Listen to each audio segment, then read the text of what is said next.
Hi Piyush, hi Nan, can you hear me? Am I audible? Can you hear me? Good evening. Awesome. You can hear me. Hi Prashant.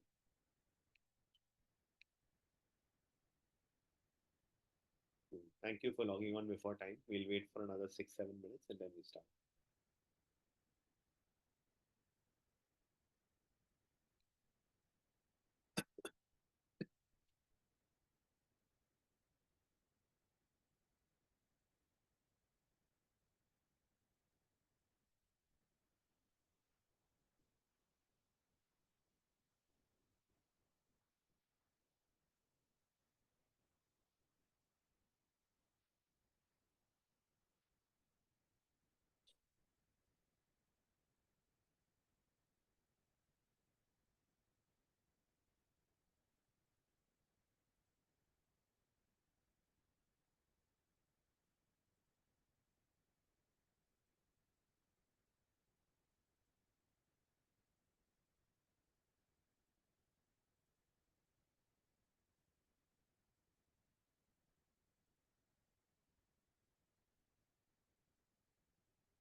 What's up Sonal, Piyush, Nan, Arun? What I'm going to do is I'll paste the link to the MCQs.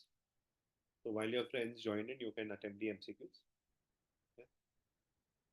I'm pasting the links to the link to the MCQs. Please attempt it. The link to the MCQs is on chat. Please attempt it. Tell me your score. We will discuss it once more people join in. Right now, you all can simply attempt it.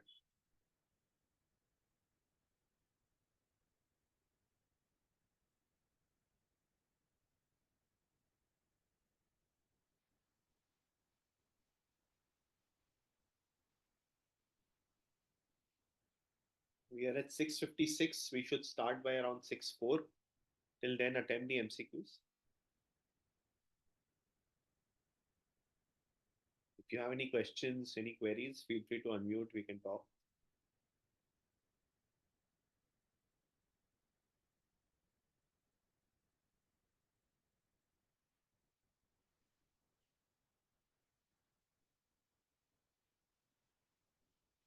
Sonal, Piyush, Nayan, Arun, Mayank, if you're attempting the MCQs, give me some sign, give me a thumbs up, say yes, do something. If you're there listening to me attempting the MCQs, please give me some sign.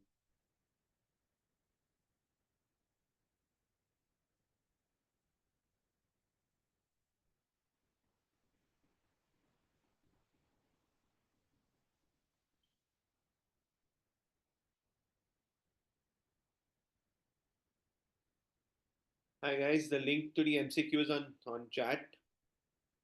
Please attempt them.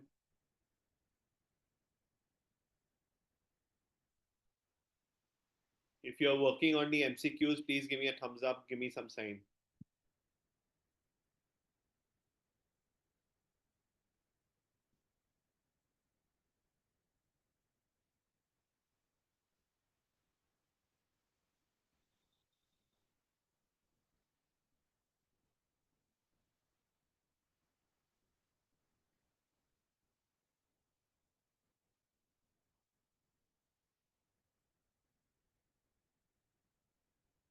The link to the MCQs is on chat. Please attempt them. If you're attempting them, please give me a sign, give me some thumbs up. Yes, say something.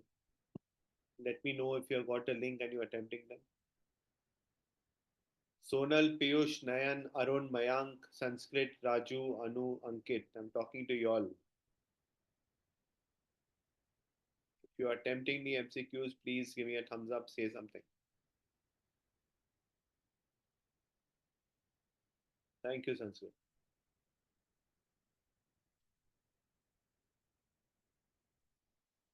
So the rest have chosen to ignore. Okay.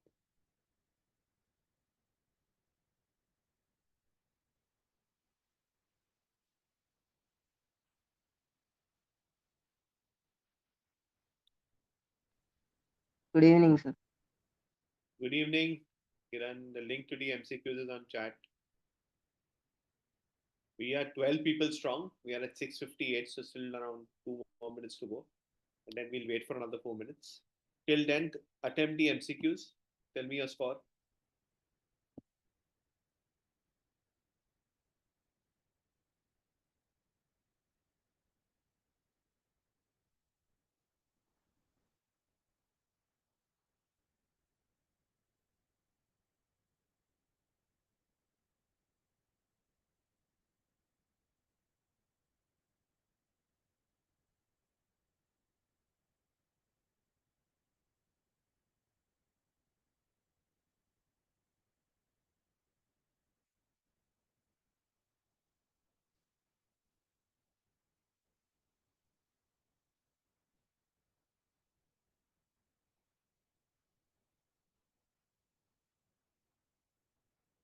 Okay, we have 15 people strong now. Thank you for responding, Sonal. I thought you had left the desk or something. No, sir. Actually, I was giving the answers. That's why I couldn't speak. But thumbs up, yes, something. Okay, cool. Chal. Okay, so Piyush, Sonal have responded. Anyone else? Good. So everyone is on 4 or 5. Very good. The link to the MCQs is on chat. Please attempt and respond.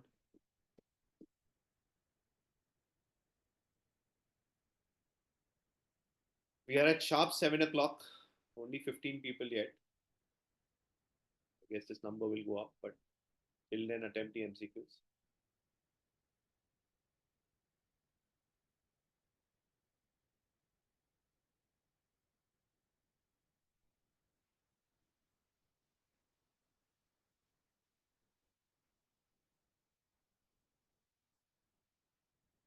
The MCQs link is on chat. Please attempt and tell me your score. I have scores from Sanskrit, Anu, Piyush, Sonal. I need scores from all of you quickly.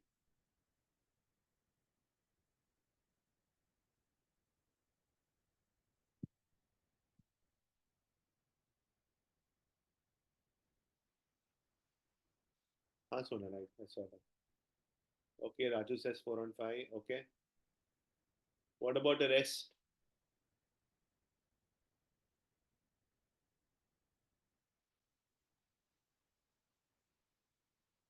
Okay, more people joining in. Links to MCQs on chat. Please attempt. Tell me a score.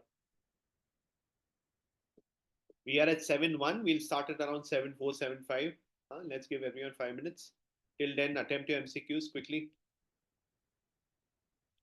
Darshan says 3 on 5. No problem.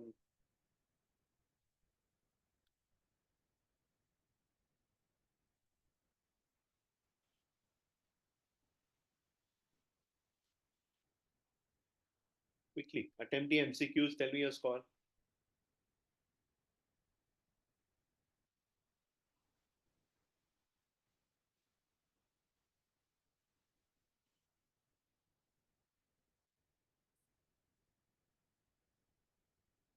Hardik says 3. Kiran says 5. Krishnakant says 4. Okay. Anyone else?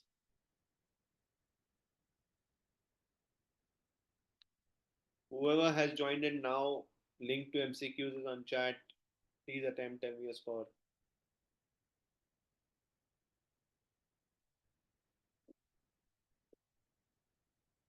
Quickly, quickly. We have 2 more minutes. Then we start a lecture. Till then, please attempt the MCQs and then we go ahead with the lecture.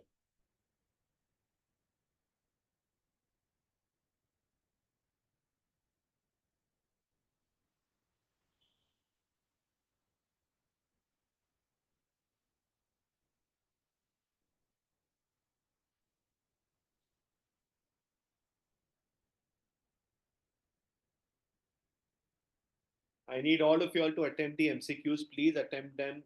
Tell me your score. We'll start with a lecture in 2 minutes. Okay. Lavendra says 4. Okay. What about the rest? I have around 10 or 11 people who have responded. Where are the rest?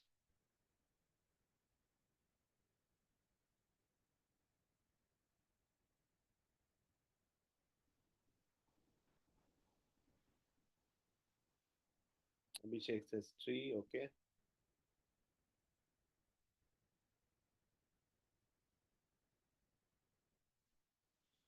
Payal says 4. Okay.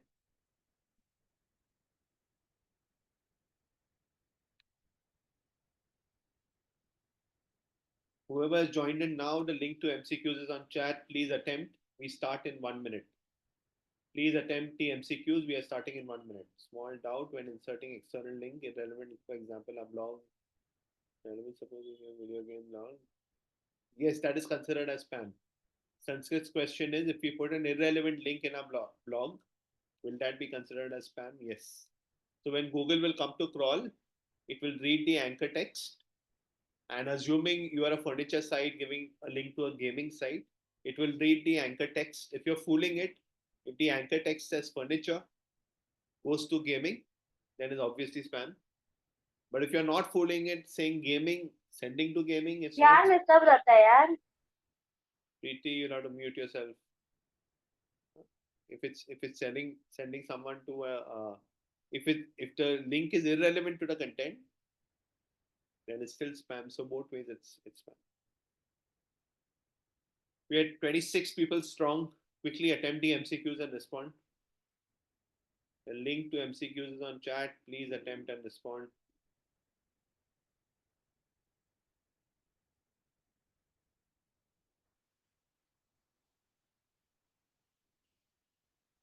Chalo, we are at sharp 7-5. Let's start discussing the answers. Ranveer says 3 on 5. Deepak says 4 on 5. Okay. Let's go.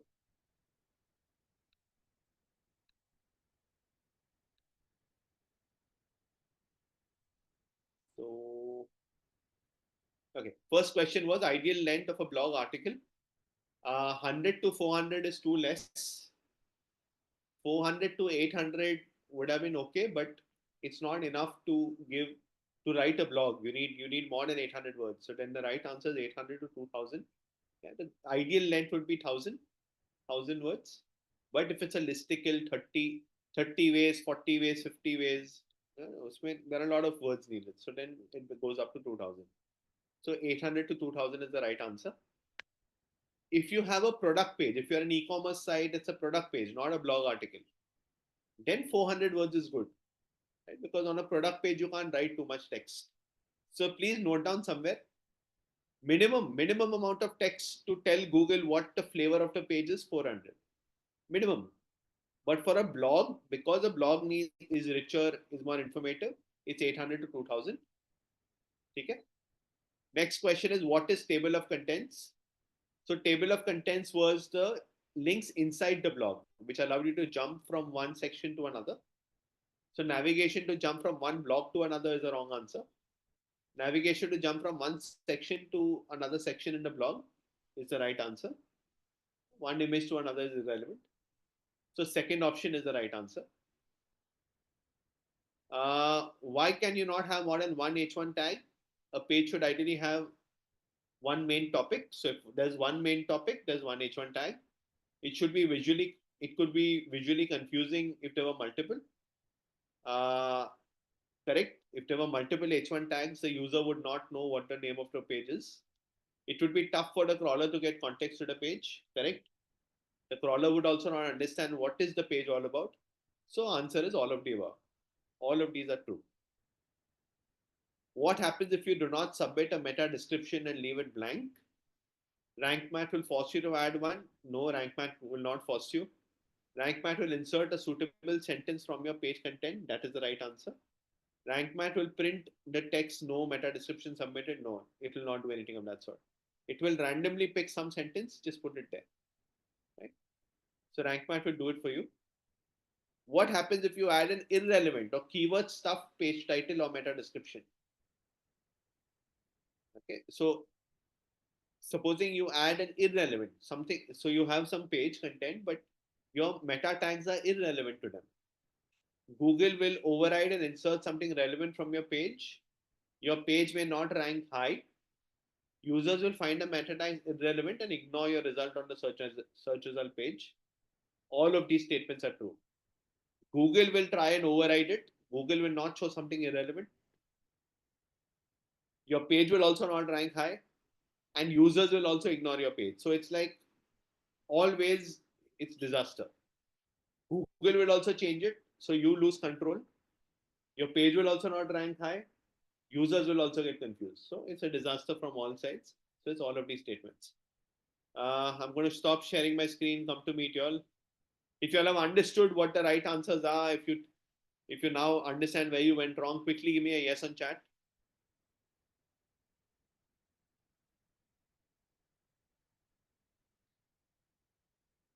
I quickly. I have 26 people in class. I need 26 people responding quickly. Awesome. Awesome. Chalo. Good. Right. So let's start with today's lecture. Today's lecture will be slightly more technical than the previous lecture. Are you all ready to go a little bit more technical? If yes, then give me a T on chat. Uh, if you all are okay if I go slightly more technical. Okay. Sure. But I need a pen and paper handy because you all will not be able to do this hands-on. Okay, because you need a website and a plugin to do this hands-on. So take a pen and paper, write down. Let's start.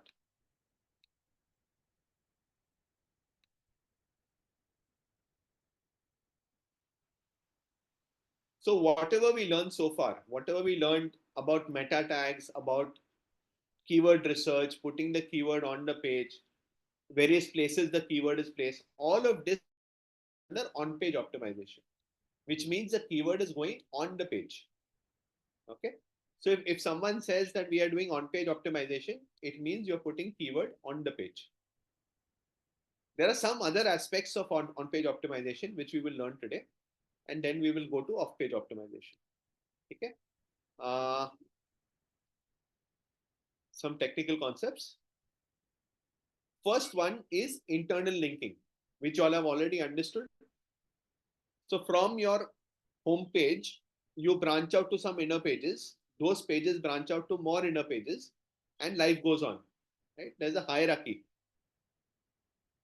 So there's a parent, then there's a child, there's a grandchild, there's a great grandchild, and then there are uncle and aunts. Correct? Now the linking between all of this should be very logical. So grandchild, say this is parent A, this is parent B. So child of parent A, this page, only if necessary should talk to this page. So you should be very careful while linking grandchildren. Correct? Unless they are relevant to each other. So let's take an example. Say Flipkart is selling mobile phones and Flipkart is selling t-shirts. So the mobile phone has nothing to do with the t-shirt. So homepage will have a category called mobile, will have a category called t-shirts. Mobile and t-shirts can have a link. The user can jump from one to the other because it's navigation. But a particular mobile phone, iPhone, blah, blah, blah, does not have to jump to polo neck t-shirt, Nike polo neck t-shirt. There's no connection. So while linking children, you have to be very careful. Children should not be linked unnecessarily. There has to be a logical flow to how you link. So if you remember, on every product page, there is something called related products. Users also bought. Correct? 90% of those products are in the same category. So if you're looking for a phone, users also bought these phones. You're looking for a phone, users also bought these phone accessories. You will never see a t-shirt. Correct? So the way the site links work is they are very logical. They are all linking within the same system. You should only branch out to another category page if necessary. So let's take another example. Say it's a hairstyling product. It's a shampoo and it's a hair color. The category is shampoo, category is hair color. Okay. So within the hair color, you are linking to the shampoo, saying that this shampoo is good to remove the hair color. So if there is some logical sense, you will link. Otherwise, you will never link across categories. Quickly to summarize, main categories will be linked because it's a navigation. User can jump from one category to another. That's standard navigation. But within the category, user should not be able to jump very easily. Okay. User has then if you're letting the user jump easily, you are confusing the crawler. then there is no flow to the website. It's very confusing. Any page is linking to any page, which is very confusing. If you all have understood whatever I have said about internal linking, give me a yes. If you have not understood, say no, and I will repeat. And as always, if you understood it well, Sanskrit says repeat. If you understood it well, put more S's to the yeses, to the S. Darshan Sanskrit, can you please repeat, sir, with an example? Okay. So let's actually go to a site. Say we go to flipkart.com.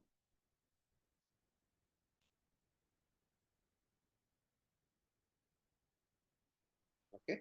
And we go to mobile phones.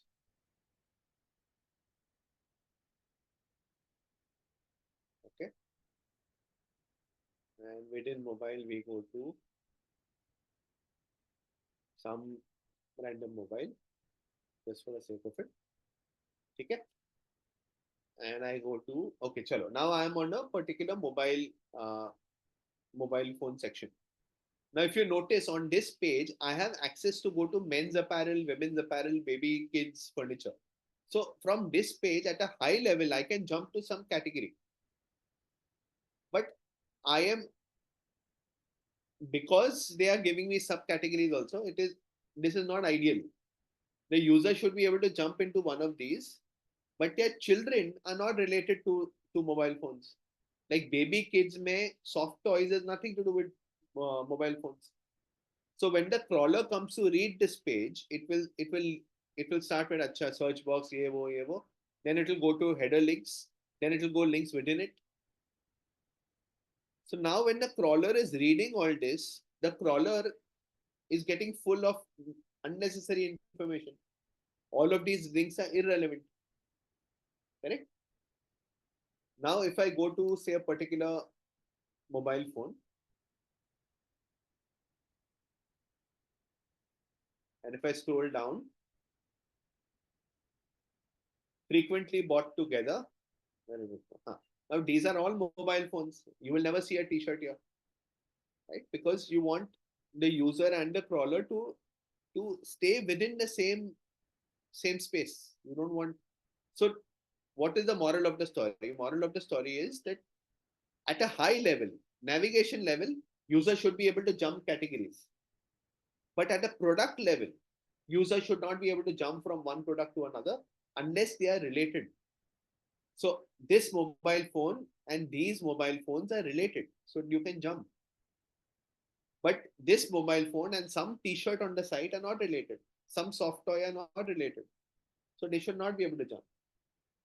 So a good website is such that the links are following a logical structure. The crawler is jumping from one page to another logically. Unless there is some logic, I will not put soft toys here. If I put soft toys here, I'm going to confuse the crawler. I'm going to confuse the user. Okay? Even if people buy Motorola phones and soft toys together, I will not put it here because it will confuse the user and the crawler. So there's a logical way in which the website is built and it's flowing.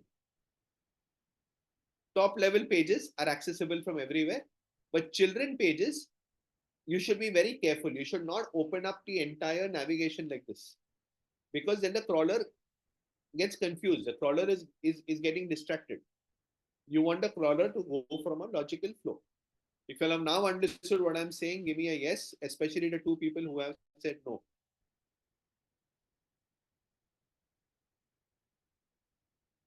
Why is it so important to not distract the crawler? Hardik, the crawler is, what do you say? Crawler is going to give you only some time. Google is not your friend.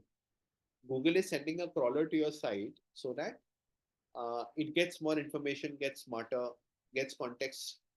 Remember, Google is a search engine.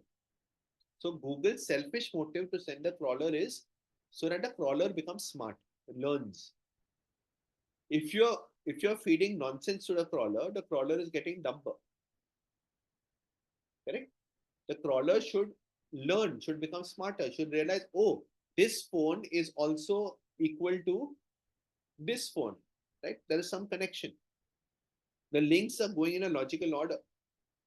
if they don't go in a logical order, the crawler will not learn in a logical order, and hence it will become more confusing. Okay. Okay. So it's counterproductive for everybody, for the site, for the user, and Google. Chalo, let's continue. The next jargon that we see is called error pages. Now, what happens is the crawler has come and crawled your site, but supposing some page stopped working, it got deleted, it stopped working. Right? So let's see an example. Supposing the crawler came and there was a page, say there was a page called 854. Okay, maybe let's see what happened. Oh, there is actually a page called 854. No, let's make a spelling mistake in Motorola. One second.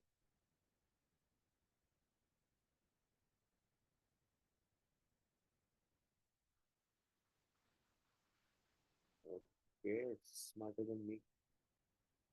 So then Flipkart is not the right example. Let's see some other side.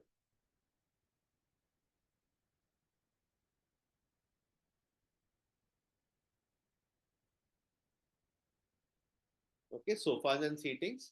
If I remove S from sofas, okay. So the site broke. Okay, did the site break? Let's see.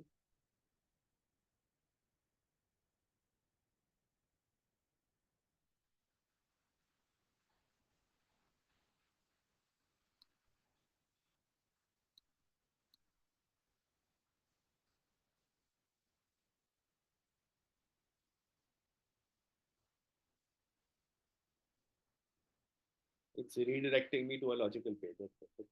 Pepperfry is also smart. All these sites have become smart. Everyone knows the SEO. What I'm trying to do is I'm trying to reach a page which is broken. Okay, which the page doesn't exist. What will happen if I go to a broken pages? It will give me an error that looks like this: 404. Oops, page not found. Yeah? Sorry, this page that you are looking for is not found. Have you all ever seen such errors on a website that you all are on a page and it says, oops, page not found? Give me a yes if you know what I'm talking about. Now, what happens is, yeah, what happens is sometimes Google comes and crawls, it picks up a page, and tomorrow the website owner deletes it or changes the URL. So Google has the old URL. Google still has the old URL, and we have deleted the page. So it's our responsibility to show an error page that looks like this, which says 404 error page not found. Okay. So I repeat, Google came to crawl.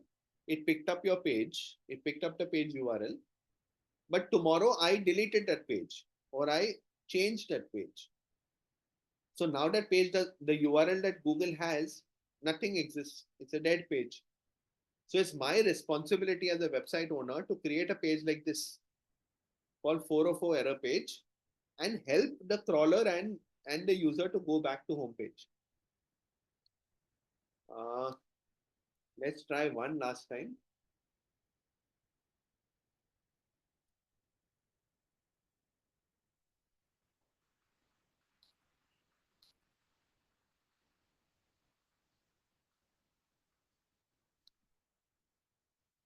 Okay, I'm going to the gift cards page, and add gift cards, I am going to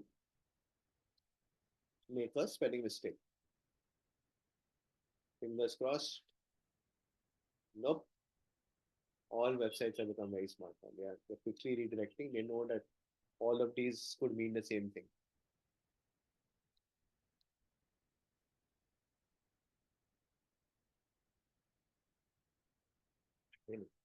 Finally managed to break something. Good. Okay. So this is what I was trying to tell you.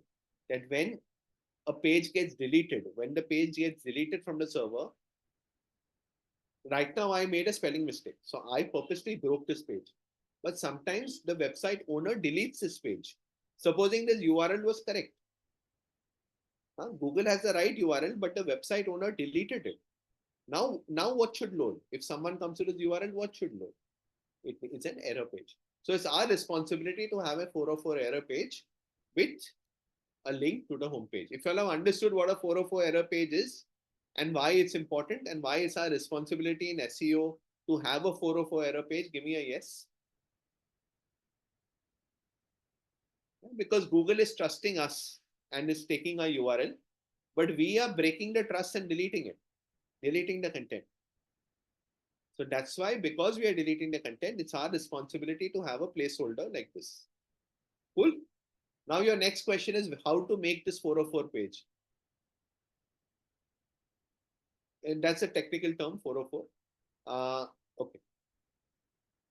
Google came to crawl your site, picked up the URLs. Okay. Now the contents of the URL, I decide are irrelevant for my site. So I decide to delete that page. So now when that URL with Google, someone reaches there, that page does not exist. So it's my responsibility as a website owner to put a placeholder page called 404 error page, which allows the user to navigate easily. The user is not lost, and the crawler can also go back to the homepage. Kiran, Ankit, did I explain it fine? Did you understand now? Give me a yes quickly. Yes, no, kuch bhi. Okay, chalo. So now your next question is how do you make this 404 page? In WordPress, when you work with a template, okay, and WordPress is all about templates, right? This 404 page is made with the template only. When you buy a template on WordPress or when you use a template on WordPress, 404 pages are a part of the template. You don't have to make anything. But supposing you are hard coding, you are custom coding your website, then you have to maintain a 404 error page. Otherwise, in WordPress, this happens automatically. Okay? So make a note. Wix and WordPress are different. Wix is more, in my understanding, more for single pages, landing pages. WordPress is more for blogs and websites. So both are conceptually the same, but one is for websites, one is for single pages, standalone pages. Okay. Let's come back. Next, we come to now. Suppose I had a product which was called red iPhone, and tomorrow I renamed the product to yellow iPhone. It's the same page, but I want, instead of a 404 error to come, if someone comes to a red iPhone page, instead of a 404 error, I want that person to be redirected to yellow. I repeat, I had a product, now I don't have it, but I have a better product. I want the person to be redirected, the person to jump from one page to another. I had a product, now it no longer exists, but I have a better product where the user can come. This concept is called redirection. Okay, please write down. You have a page which you are deleting. So now the person goes to 404, but you have a better page. You have a better page where the user can land. So hence you redirect. You don't let the user go to 404, but instead you make the user go to another page on your website. This concept is called redirection. Okay, there are two types of redirect, temporary and permanent. Temporary means today I want this page to redirect. Tomorrow I might change my mind and again bring this page. Permanent means this page is dead. I want it to shift completely here. Okay. So there are two types of redirects. Temporary redirects means today this product is unavailable. Hence I'm redirecting to another product. Permanent means this page has died. This product has died. I am sending users to a new product or a new page. Okay. Now, when you install a plugin like Rank Math or Yoast or any plugin, this is the interface you will see, and this doesn't come for free. You have to pay. In the plugin, you will have to pay. So it says source URL. So here you will put the old product which has stopped existing. new URL, the destination URL, and you will say whether it's permanent or temporary. 301 permanent or 307 temporary. You will do that and submit. I repeat, in WordPress, when you install Rank Math, the paid version of Rank Math, there is a way to redirect URLs. You will put your old URL, you will put your new URL, and you will say whether it's permanent redirect or temporary redirect. Hence, what will happen is every time someone comes to the old URL, they will be redirected to the new URL. If you all have understood what I have just said, say yes. If you all have not understood, say no, and I will repeat.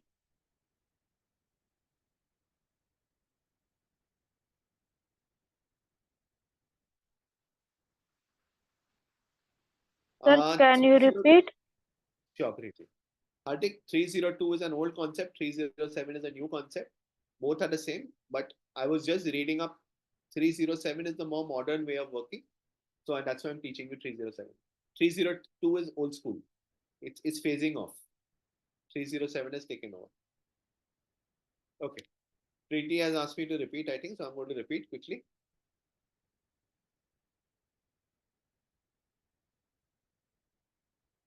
Okay. What happens is when a page stops existing, the user goes to 404 error page. Okay. But I have a better page on my website where the user can go. This page has stopped existing, but I have a better page where the user can go. So I have to tell the user and Google that there's a better page, correct? Because they have the old URL. So what should I do? I put the old URL here. I put the new URL here.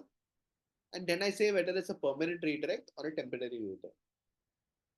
Permanent redirect is when this page has died and the new page has taken over. Temporary redirect is when this page is temporarily shut. Say a product is out of stock or whatever. Temporarily, this product has been removed from the shelf. So you don't want that page to be done on your website. So it's a temporary. Tomorrow, when the product is back, say you're selling mangoes. Now mangoes are seasonal. So in off season, you will say if someone comes to the mango page, you will say redirected to all fruits page or redirected to apples page. I don't know, whatever. So one way is when mangoes are unavailable, you say 404 error. This page is not available. The other way is to redirect it to them to some other relevant page. Preeti, have I answered your question? Yes, sir. Thank you, sir. Welcome. Chalo, let's continue. Next technical concept is called sitemap. Okay, sitemap. Now, sitemap is an old concept, very old concept, and now it's slowly dying. It's slowly becoming irrelevant. But I'll tell you what sitemap is, and I'll tell you why it's dying also. Sitemap is nothing but a list of all the URLs. It's a list of all the possible URLs on your website. Please write down. Sitemap is a list of all possible URLs on your website. So if you remember the internal crawling page that I showed you, so your crawling is happening systematically. Google has to go from home page to parent page to child page to grandchild page. It's systematically happening. But sitemap is one such page where all the URLs are listed one below the other, so that in one shot Google gets all the information. Google does not have to crawl them. In one shot, it's getting the information. Okay. So let me show you an example. On my screen, there's an example of a sitemap. Please write down, the file is called sitemap.xml. Sitemap.xml. And what it does is, it puts all the URLs on your site, one below the other. And it gives a modified date and a priority. Can someone tell me what is the benefit of putting last modified and priority? How will the crawler benefit from this? Can someone guess and tell me what is the benefit of saying this is my page URL, this is when it was last modified, and this is the priority I'm giving? Can anyone guess and tell me how does this help the crawler?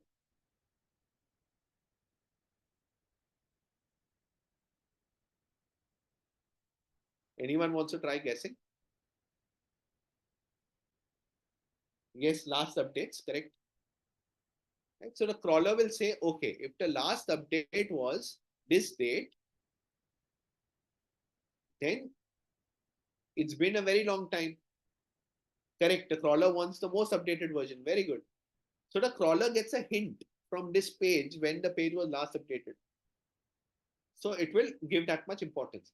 Now, if the priority is one, please write down one is the highest priority, and then it works in our favor for SEO. Correct. One is the highest priority, and then you give 0.5, 0.2, 0.1. You keep reducing the priority of unimportant pages. Now, some jokers in SEO put one everywhere. The full sitemap has one priority. Crawl everything. Everything is important. Correct, Kiran. Right? So some people say put priority one everywhere, but that's not the right way to do it. One is the most important pages on your site, and then you start reducing the priority of other pages. So the crawler knows which pages are more important. Correct. Mostly homepage is priority. Correct. Right. Now, again, when you use WordPress and when you use RankMath or some SEO plugin, sitemaps are built automatically. You don't have to worry about it. All this last modified priority, all this happens automatically. Okay. But when it's a custom coded website, then you have to build this. I'm going to repeat one time very quickly. Sitemap is nothing but a list of all the possible URLs on your site with some extra information. When were they last modified and what is the priority? This helps the crawler decide whether to crawl this page or not crawl this page. Okay. Why are we creating this file? So that the crawler by mistake also does not miss out on some page. All pages are there in one single file. Okay. The priority of pages which are not important. For example, there's a contact us page. You don't want to put high priority to it. Don't put high priority. Now, how are you deciding this? WordPress is doing it for free for you. As in, the plugin is doing it for free. It automatically sets the priority. It automatically puts the last modified date. You don't have to worry about it. Home pages are most important. Category pages are very important.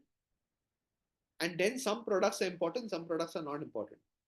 Return policy is not important, right?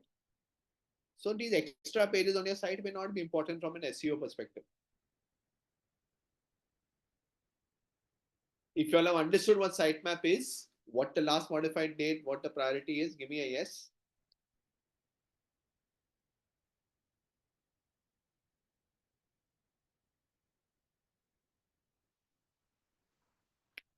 Quickly. I have how many people in class? 30 people in class. Okay, very nice. Chalo. If you're not understood, feel free to say no also. Don't get scared. Okay. Chalo, let's continue. Next concept we come to is called domain authority. It's also called DA or domain authority. Now, what is domain authority? It is a score. Domain authority is a score given to every website. What is the meaning of authority in English language? The boss. Okay. Police is an authority. Government is an authority. Right? They control. Why do they control? Because they have all the knowledge. They all have the powers. They have the knowledge. Similarly, a website. How much of an authority is it in the education space? How much of an authority is it in the food space? Correct? So every website is given some score. Okay, so supposing I'm a food and beverage website, how much power do I have in the food and beverage category? Supposing I'm an education website, how much power do I have in the education category? Now, can you all guess and tell me how is Google giving this score? How is Google deciding how powerful my website is? Can you all guess and tell me quickly? Give me your answers. There are no right or wrong answers. Whatever comes to mind. Type. How does Google decide which site is powerful, which site is not powerful?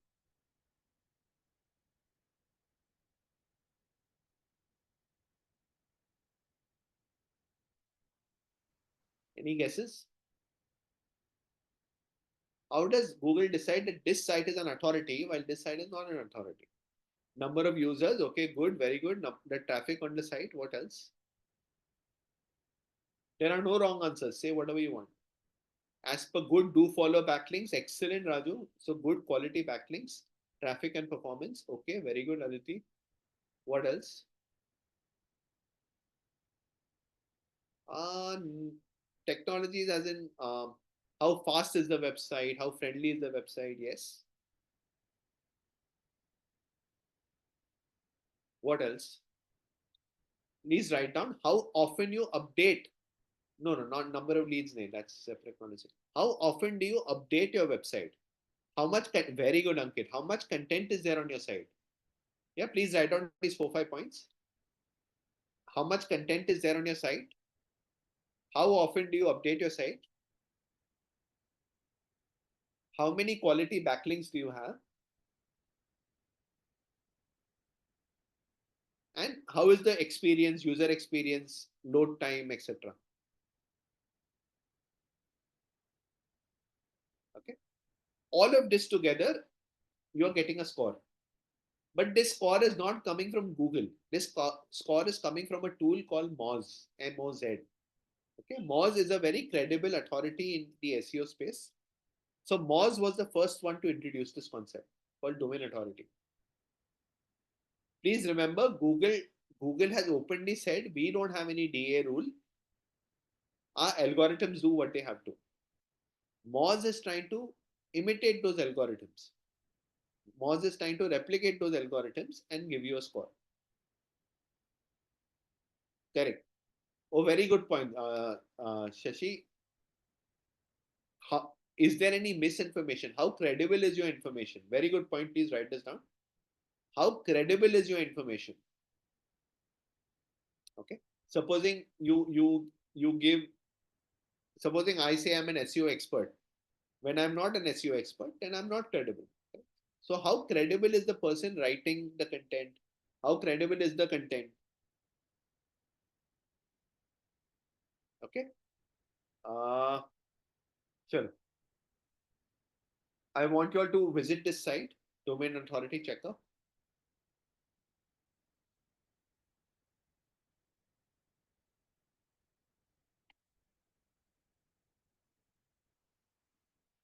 I will share the link on chat.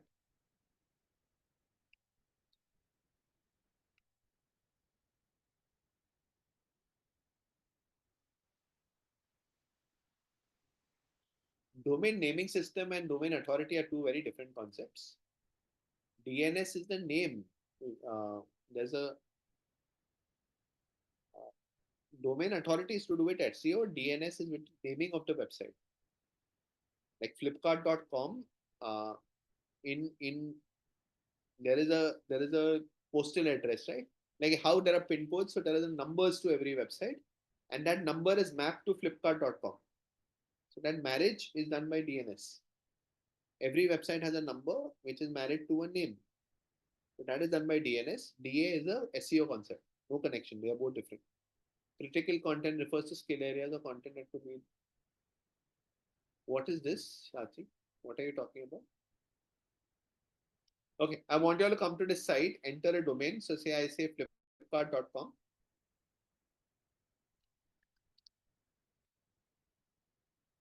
Say check DA.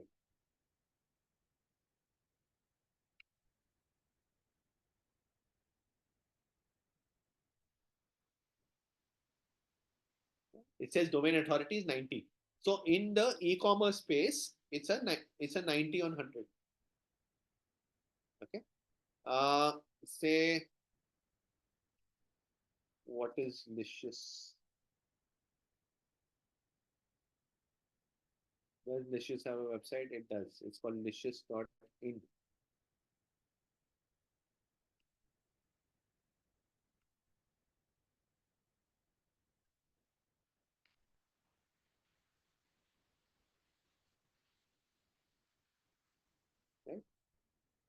Oh, you have exceeded your search. So again, this is not a free tool.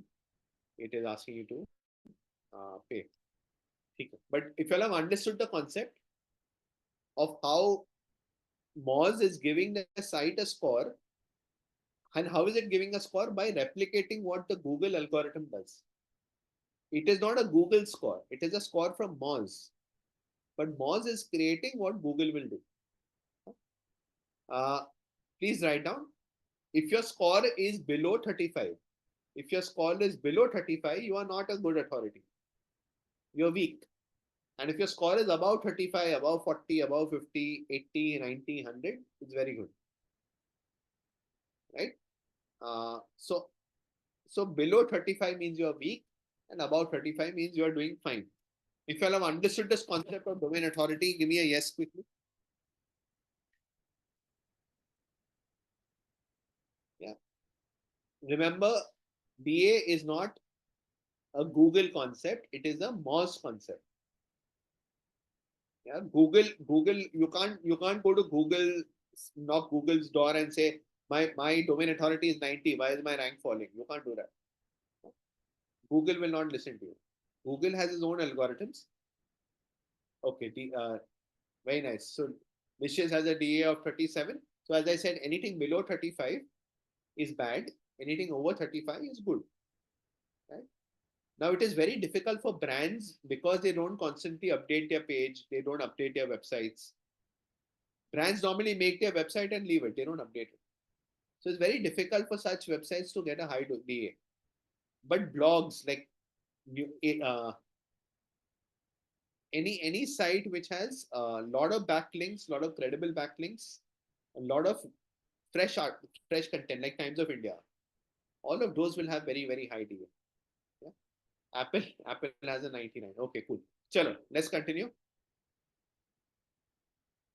Yes, Kiran, when you're doing SEO for a client, when you start working with a client, you need to tell them that okay, today your domain authority is 25. Let's take these efforts, and hopefully in 1 year you should cross 35. Right? So your aim should be to take the client on over 35. It's a metric to track. It's not compulsory. It is just a benchmark so that you know you are on the right track. Okay. It is not compulsory. So that takes care of domain authority. And with that, we come to the end of on page and all the concepts related to on page. Now we go to off page. We have around 15 minutes left. We start with off page. If you are now understood what on page is, everything that happens on your website, keyword research, putting the keyword, redirects 404, checking how well your website is doing by DA. If you, all of this is on page optimization. Yeah? So if you're okay with on page, give me an OP. Give me an OP on chat if you understood on page properly. You obviously will have to go through my recordings, remember, go through your notes to recap. But this is what on page is all about. Quickly give me an OP on chat if you're okay with on page. I have 1, 2, 3, around 6 people responding quickly. At 30 people in class, I need all 30 to respond. Okay, awesome. Chalo. Sanskrit on page means what keyword research you are doing, how you are placing the keyword on their site, how is one page linking to another internally. If the page is deleted, is there a 404? Are the redirects proper? How is the health of the website completely in terms of DA? All of this comes under on page. Okay. And then off page means how are you taking the keyword off your website? How are you using the keyword off your website? So let's start with off page optimization. Off page optimization works on a concept called backlink, which means there is some website in the world giving a link to your website. Aman, do you have a question?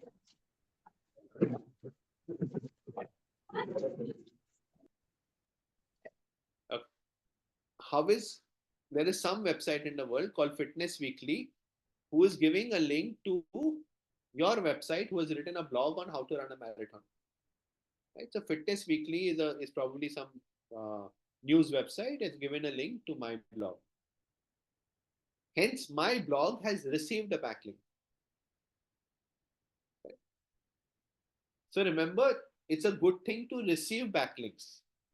And as I told you earlier, it is a bad thing to give backlinks. The crawler, when the crawler comes, you don't want the crawler to leave. But you want the crawler to come from different sides to your site. So it's a very selfish game. You want backlinks, but you don't want to give a backlink. You will give a backlink only if it's a prestige thing or if you're getting money. We have discussed this last time. Remember, no follow? Similar concept. Yeah. You don't want to give backlinks. You don't want a crawler to go out. But you want backlinks. You want other people to give you backlinks. So SEO is a slightly selfish game. Okay. We've already discussed no follow, so I'm not going to stop here. As I was telling you, rel is equal to no follow is in the code. Yeah. Now we come to ways to find backlinks. The first way to find backlink is look for a keyword that matters to you. Go to Google and like you would do keyword research for on page, you look for a keyword that matters to you. So a keyword that matters to me is best SEO course. And then let me do this, best SEO course.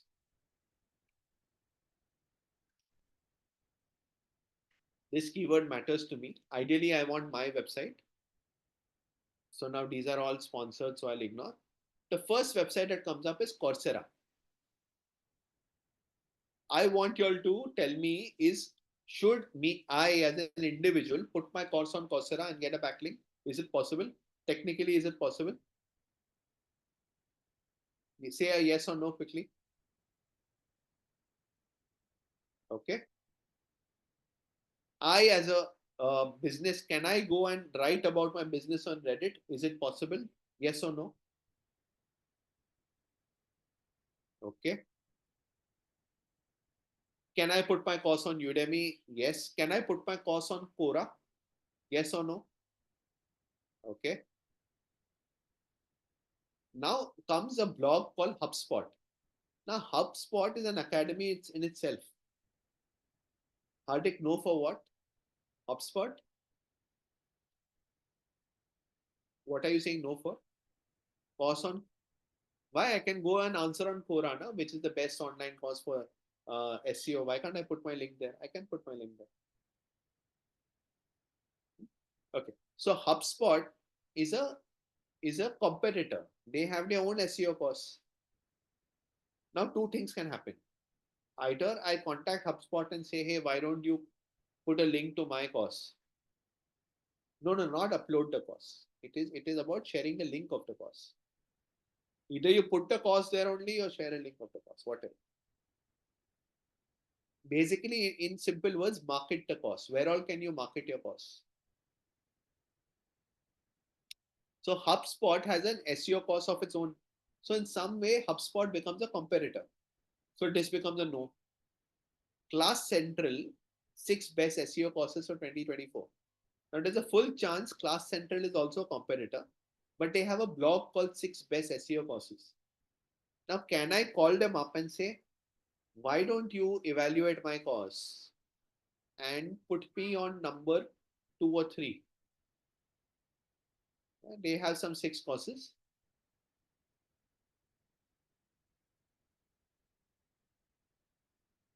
Yeah. So they have courses from individuals also. So why can't I get in touch with this person and say, why don't you put my course here? And I can upload my course on YouTube, Udemy, whatever, and I can give him a link. Right? So collaborations are possible. Correct? And so on. So please write down. Step 1 is look for a keyword that matters to you. Step 2 is find out all the sites who you can collaborate with, okay, who you can market on, either for free or for paid, either free or pay. Yeah. And then you have a partnership with them and you ask them to give a link to your site. So that's one great way to find backlinks. Whoever is ranking above you, whoever is doing very well on Google for a keyword that matters to you, you collaborate with them. Now, Reddit collaboration is free. I don't have to pay anything. Quora collaboration is free. I don't have to do anything.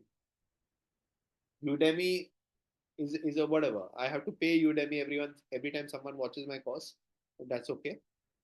HubSpot will be a paid partnership. Class Central will be a paid partnership. But whatever, one by one, I start shortlisting. Who all can I tie up with for free, and who all do I have to do a paid partnership with? And that's one way of finding backlinks. If you all have understood this, then how you go look for a keyword one by one, go through each site, and then decide who all can you have a collaboration with, either for free or for paid. If you have understood it, please say yes on chat.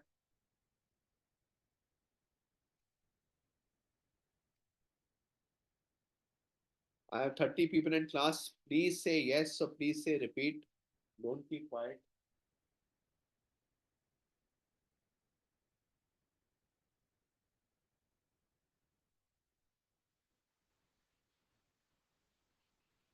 I'm going to wait till everybody responds. This is not fair.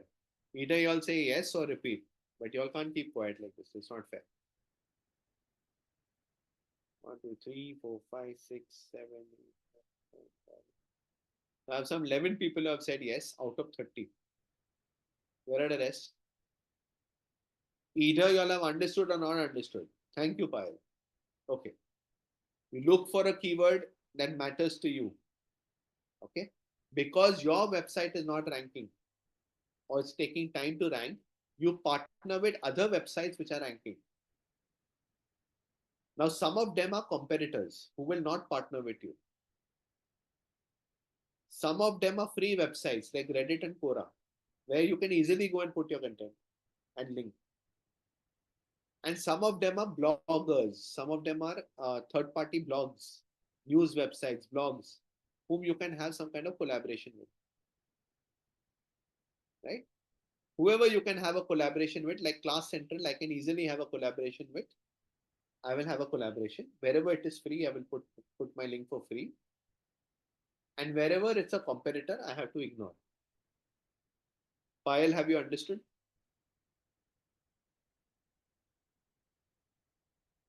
Super. So that's one way to find backlinks.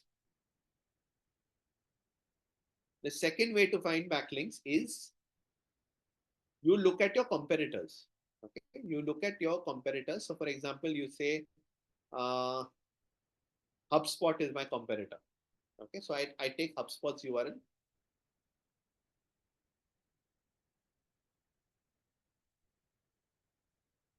There's a tool called Ahref backlink checker.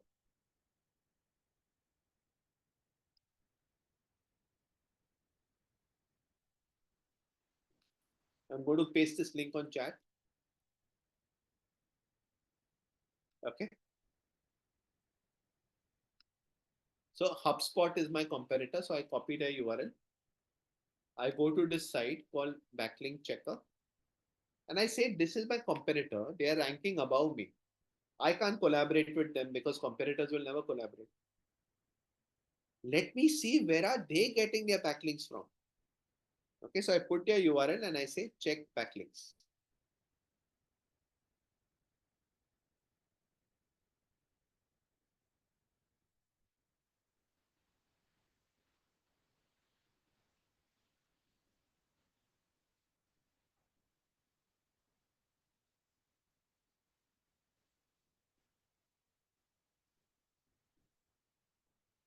Okay, the moment I do that, I get a result. Okay, this is now right now I'm using Ahref for free. It's a paid site, but because it's free, it is telling me that best SEO training courses in 2024, mob idea, okay, has given a backlink to HubSpot. Then commandlinefu.com is giving a backlink to HubSpot. Then there is something called Caramin whatever, something, something, something. They are giving a backlink to HubSpot. These are people who are giving a backlink to HubSpot. Yeah. I can now check out all these sites one by one and call them up and say, hey, you are giving a backlink to my competitor. Why don't you give me also a backlink? I repeat, I found out who my competitor is, who is ranking. I put their link in a backlink checker. I found out where they are getting their backlinks from. And whichever site looks like a blogger, whichever site looks like a good idea to collaborate with, I'm going to collaborate with them. If you have understood what I've just said, give me a yes.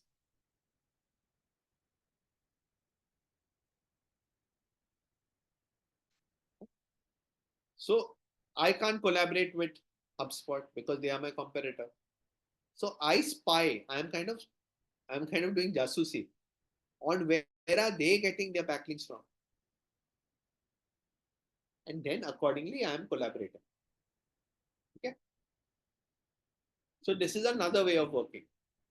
So I'm going to repeat the two ways. First way was you Google search, find out one by one who all you can collaborate with, collaborate. Second way is whoever is a competitor and you can't collaborate, spy on them, see where they are getting their backlinks from, and collaborate with those people.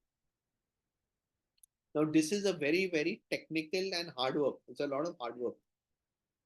Correct? So when someone says I'm doing off-page optimization or I'm getting backlinks from my client, this kind of research and hard work will have to be done. And you cannot use free tools. You need some paid tools. Otherwise, you will not get the answers only if it's only free tools. Correct? So off-page optimization is also very interesting, but it's a lot of hard work. It's a little bit technical, lot of hard work. Now my next question is, how do I collaborate? How do I, supposing I like someone, I want to collaborate with them. How do I reach out to them? Can you all give me some ideas? Supposing I want to collaborate with uh, Class Central. How on earth do I even message them? How do I know who this Fabio Dantas is? Very good. Via email. How do I get his email ID? Very good. Contact us page. Very nice. What else? LinkedIn. I can probably check him out on LinkedIn and ping him on LinkedIn. Cold email. Yes, Aditi. Yeah. Remember one thing. Whoever wants people to message them, na, they will always have their contact in the footer. If anybody is looking for collaborations, yes, social media also Sanskrit. If anybody is looking for collaborations, they will always make it easy for you to collaborate. So they will always have their some way to contact them in the footer. So remember this about bloggers. If they want to work with you, they will always put a link that if you want to work with me, here is how you can ping me. Okay. Otherwise, you will have to use LinkedIn or you will have to use some other social media to find out and then ping them. I think we are at sharp 8 o'clock. I'm going to share the feedback link. Please don't log off.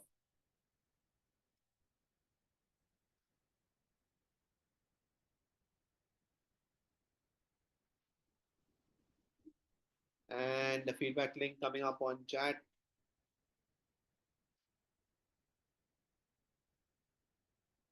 Done.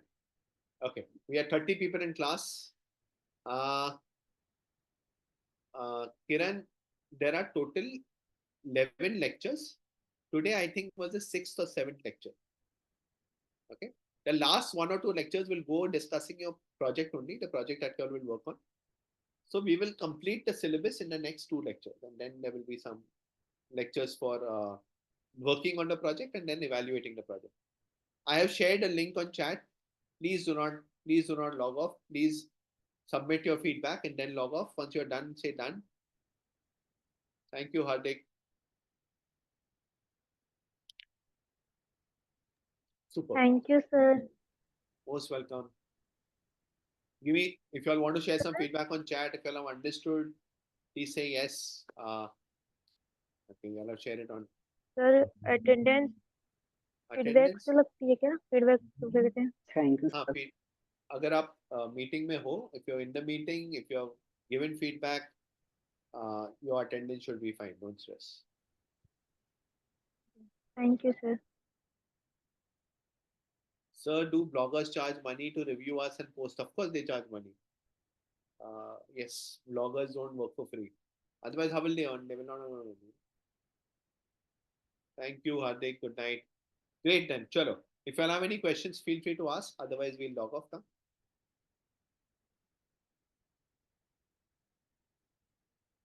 Please share feedback. Awesome. Chalo. See you guys. Bye bye.